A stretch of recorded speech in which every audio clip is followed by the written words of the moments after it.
And I think we all know that climate change has now dominated the international news media with news that we're all kind of frightened about. Recently, we have the flooding and the natural disasters in Asheville, in North Carolina, in Valencia, in Spain. And as we watch these climate crises unfold, then we look to some climate heroes we think are the environmental scientists or environmentalists and policymakers and perhaps technology development people to solve the problems for us. While we do that, and I think we may have overlooked another category of environmental heroes or climate heroes that deserves some recognition.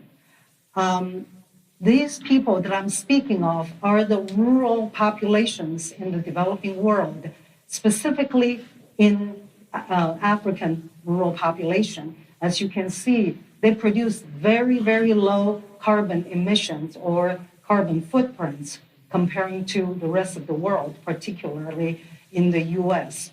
And then collectively, because of their low contribution into the carbon into the atmosphere, they have collectively slowed the climate change process for us.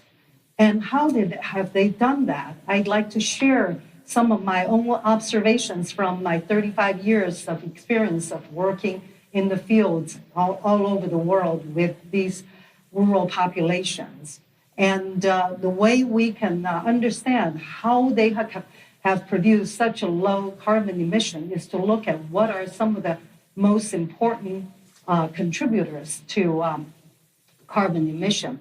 The most major one that we all know is the fossil fuel emission, which accounts for 75% of the global greenhouse gas emission, or 90% of the carbon dioxide into the atmosphere.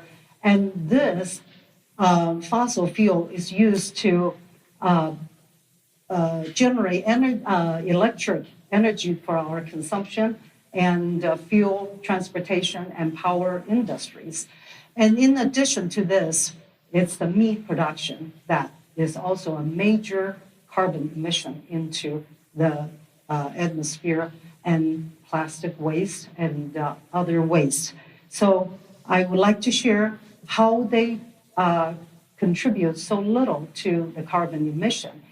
Most of these rural populations live in mud houses and stick houses and bamboo houses, which have no access to electricity. So they have very low or no electric consumption at all. And in addition to having no electricity, access to electricity in their house, the whole rest of the world now increasingly rely on air conditioning to cool themselves in this heated climate. And even in the rural airports, like here in Dolo in Somalia, the airport doesn't even have any electricity, and the baggages are pushed onto the plane by people, and that happens to be my bag. And as you can see, the airport bathrooms also do not have any electricity consumption there. And as we increasingly rely on air conditioning to cool ourselves, these rural populations usually cool themselves under the magnificent mango trees, and they do all their work and they hold all their meetings in the shade and the trees. And even in the desert, as here in Afghanistan, they can find trees where you can find shade and hold all your meetings and conduct all your business. So in terms of transportation, the major means of transportation for all these people is walking, with everything they need to carry on their head. And nothing is too big or too heavy to put on their heads to carry like that. bag of rice, which is about 110 pounds, that they can walk about 10 to 20 miles to get to access to the market. And also, no one is too young or too old to carry all this weight on their heads. And for those who have means, they can carry their cargo by animals such as camel or donkeys, and the buffaloes can carry these huge loads that even most vehicles cannot carry. And they have horses to transport passengers. And for those who are more advanced, like as here in Congo, they have homemade bicycles for adults and children alike. And they also can they construct these pirogues with bamboo to help carry them across rivers. And some of them can construct these much more advanced transport system that they can carry much heavier loads going down the hill, or these huge firewood that to become charcoal and firewood to from the field to their homes to be processed. And if they are fortunate enough to have a bicycle, they can carry much more heavy weight and with 2 people pushing it. And if it's even heavier, we have 3 people pushing it. And this is the one that really impressed me. And because a bicycle can carry the load that's even bigger than a bus. And that's really impressive. So, but this is even more impressive. So if you rely on a motorcycle, can you believe that? You can put 6 big men on this little 50cc motorcycles. Even as I pass them on the road, I have no idea how they squeeze them all onto this little motorcycle. However, you can put 9 people on an equally small motorcycle. And then perhaps you can even carry 10 if we can carry another baby in a bucket on the other side. So we don't use too much fossil fuel for transporting themselves. And while we power the industries with fossil fuel in the rest of the world, most of the industries are like this. This is a salt industry in Papua. That there's a salt brine here, and people take their leaves and the bamboo barks to come here and then soak up the salt and then take it home and then dry it out and squeeze and extract the salt from that. And or the other more common industries in the rural areas will be firewood or weaving hats and mats and baskets. And these are the industries that the rural population that usually have. And we all know meat production, particularly beef production, requires a massive amount of water to produce, and also emits a considerable amount of carbon into the atmosphere, and all the rest of the goats, sheep, chicken, and pork. And they all emits carbon emissions. And but the sources of meat for these rural populations are things like grubs that the children go to the field to dig during the certain season of the year, or wild boar, the whole village to go hunt, and then once they get one, and then the whole village can share, and they can have meat once or twice a year.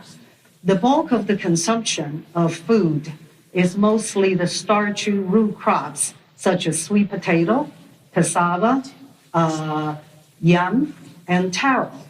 Or corn is also another one that's very important, and complemented by greens, which are mostly leaves from sweet potato or cassava.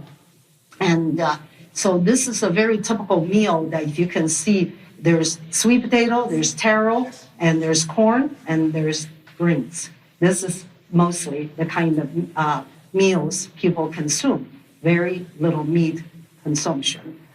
And the plastic waste and the Rwanda banned plastic completely in the year of 2008.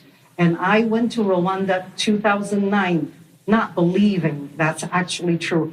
And no one is allowed to take any plastic bag into the country.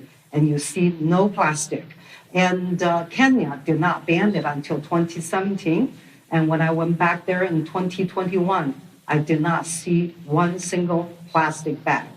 And that's all because in these countries, there's no industry producing plastic that's lobbying for their interests. Whereas countries like China, EU countries, and US, there's no plastic ban because the industry has such a power to lobby for their interests. So they consume very little plastic, especially anymore after the ban.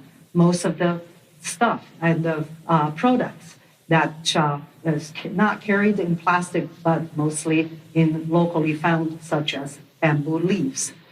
So overall, there's very little waste is being produced or generated for these people from the beginning to end. When the life begins as very small kids, they do not need any cribs. Children sleep comfortably on rocks and on dirt, or on the straws when the mothers go to work in the field. And there's no stroller needed, and they just get them strapped onto their back with a piece of cloth and carry them around. And to bathe, you don't need a nice fancy tub, little bucket. Look how happy this little kid was. I was really impressed at how happy he looked, so I couldn't help but take a whole bunch of pictures of him. And if they need any toys, that bananas back there is the source of the toys that he has just carved there. And the most common game for children I've seen all around the world, from Africa to Asia and to Latin America, is abandoned bicycle tires. They race these tires. And as you can see on this picture, there's 3 kids racing over there. And like in Madagascar, even the young adults' toys are bamboos. They devise this bamboo dance, which they do every single night, night after night, and keep themselves perfectly entertained and perfectly happy. And if you want to play a game of chess and don't have any chess pieces, bottle caps, and they will do just fine. And so they do not need a whole lot of things that they will discard to become waste. And most of the people only have one piece of basically used clothes that they wear for years. When I worked and then lived in these villages, I was envy of the village because I had 2 sets of clothes. I wash one and then wear one, and I go back and forth.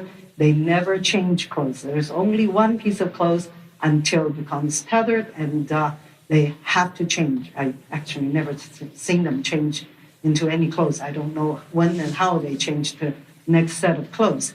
Or some of the elaborate clothes that takes years to make, very ceremonial and very traditional, and these are the clothes is to last a lifetime.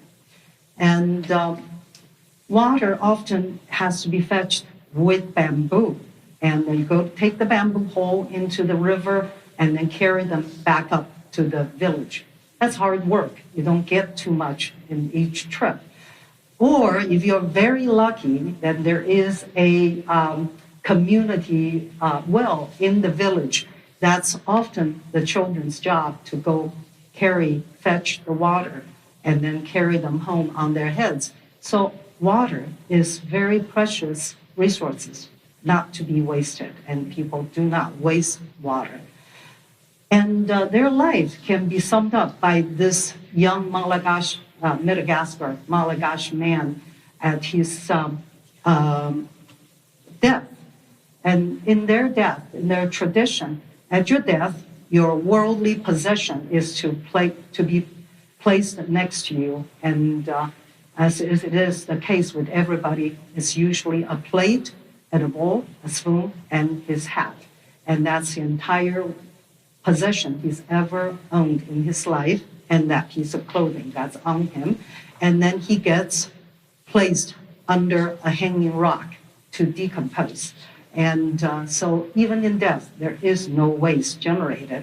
Or in the case in Papua, they mummify the people and then put it in their home so that they stay with the family.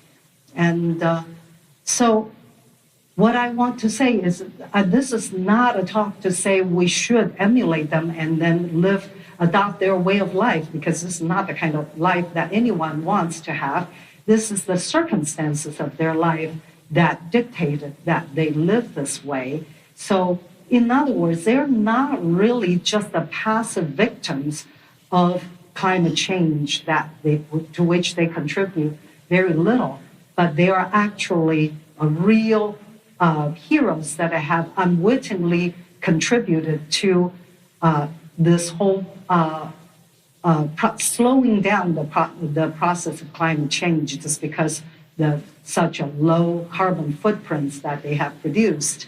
And they have given us the time to produce technology and strategy so that we can hopefully to have avert the ultimate climate crisis. And the time they give us is precious, because as Rachel Carson, who is the environmental scientist that was way ahead of her own time, said that time is the essential ingredient, but in the modern world, there is no time. So they have given us this precious time, and we're grateful for it. And now it's up to us to use this precious time wisely to correct the path that we're on and chart a much more sustainable course for the future generations to come. Thank you very much for listening.